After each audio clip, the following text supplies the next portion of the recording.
cold and windy day here in Colorado. My name is Kathleen Nguyen, and I'm bringing you the hottest news of the hour.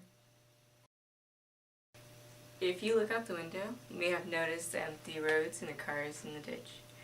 Here's Jackson for details on the bomb cyclone. We are following an intense storm known as a bomb cyclone that is howling across Colorado tonight. The governor has declared a state of emergency. High winds and heavy blowing snow have made travel next to impossible. Janet Shamlian reports from Denver. The mile-high city hobbled by a powerful blizzard.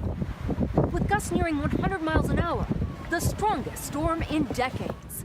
The blinding snow creating whiteouts and hundreds of accidents. Emergency crews rescuing each other as firefighters came to the aid of a police officer. The National Guard called in to help dozens of stranded vehicles.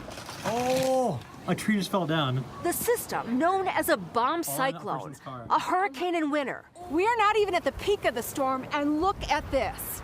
Winds at the Denver airport have been at 50 miles an hour with gusts more than 70 miles an hour. Those are hurricane-force winds. Thousands of students took a mid-March snow day, a good call in Fargo, North Dakota, where heavy snow collapsed a school roof. More than 1,300 flights canceled at the Denver airport. Technically open, but all the runways shut down. Are you just gonna hang here? Yeah, until we can figure out how we can get like a rental car or something. The same system slammed New Mexico with tornadoes. And in Texas, the winds sheared through an apartment complex.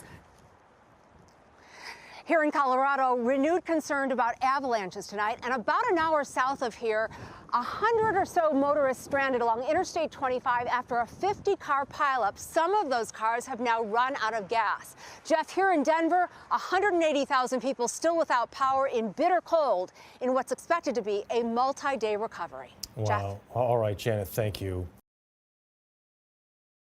You know, with global warming and everything, there's very extreme weather changes throughout the area, so I'm really sorry, he doesn't really know what he's talking about.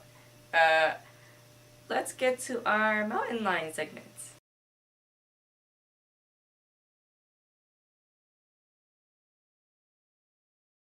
We have an expert who's able to talk on this subject.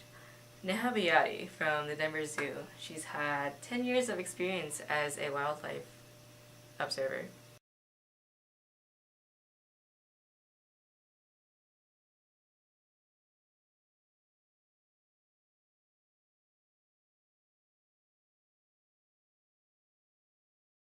If Colorado's mountain lions have a sneaking suspicion that they're being watched, they're right. For 2 decades, our state's wildlife workers have been putting together an unprecedented look at our mountain lion population. In the early 2000s, they started putting what were then new satellite GPS collars on these lions to track the movements of more than 100 of them along the Front Range, from Lyons to Jefferson County. Here's what they've learned in that time. Our state has somewhere between 4,000 and 5,500 mountain lions at any given time. Their meal of choice? Deer. And while they roam quite a ways, they tend to find our neighboring states lacking and they come home.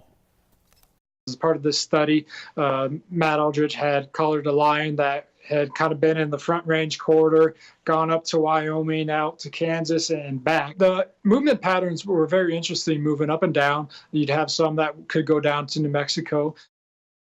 So here's the interesting thing about this. CPW says they've gotten insight on why the mountain lions are coming into town. It tends to be the springtime.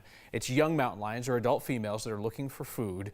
So maybe they can work on helping to keep them away from those human encounters that could be bad news for both of us. Right now, CPW is using those same GPS collars to look at mountain lions in the Arkansas River Basin. And this time, they have attached cameras to the collars. So mountain lions don't do anything you don't want to see on TV.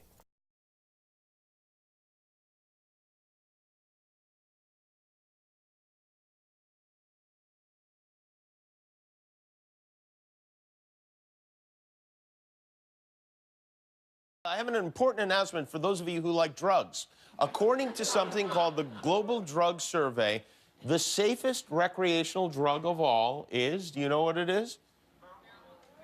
Oh, mushrooms is right. Mushrooms are the safe, especially portobello mushrooms. They are the...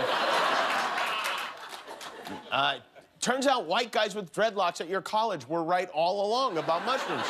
Here's another interesting fact. According to Quest Diagnostics, more American workers are testing positive for drugs than in any time in the past 12 years. So we thought this might be a fun area for our pedestrian question. We went out in the street this afternoon. We asked people, have you ever been high at work? Okay, so here's how this will go.